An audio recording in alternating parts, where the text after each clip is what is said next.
kind of spoiling Apple's announcement there, but tell us a little bit more about what this bug is and what applications it affects. So it all revolves around Apple's Safari web browser, which is when you're on your iPhone and you go on the web. That's the thing you have to use.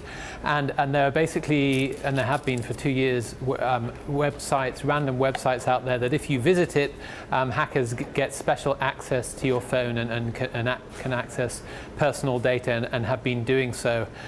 So that sounds pretty scary.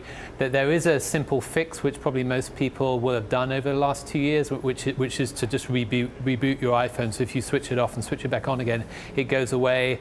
But of course, the concern is that hackers may have collected some information in the intervening period. So, Alistair, what's Google's involvement here, other than just being just sort of, I guess, rooting out this potential sort of flaw? I mean, were they seeing something on their end that maybe exposed folks who were using Google's applications to any sort of threat?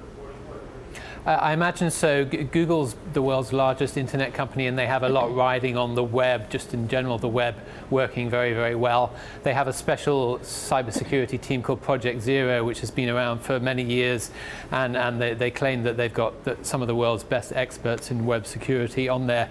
So they're out there every day, all the time, scouring the web to make sure that things work properly, and they came across this. And normally what happens, and they certainly did this in this case, is when they find something, they report it to the company that is involved and give them some time to fix it before they just randomly announce it to the world, because then other hackers could take advantage of the vulnerability. So the vulnerability has been closed now, but after a while, they tend to announce these things to make sure that it's known and to make sure that people are more careful. Okay, so Google discovered this and they reported the issue to Apple on February 1st, and Apple did repair this. Has Apple come out and said anything about this at all? Has Apple responded to our request for clarification, for comment?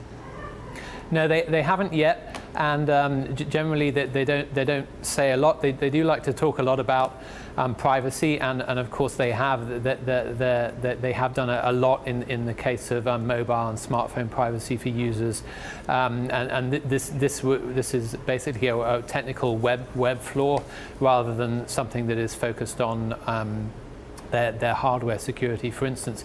But it is with the Safari browser, which Apple is responsible for. So no, they haven't said anything yet. I suspect that they will have to address it at some point.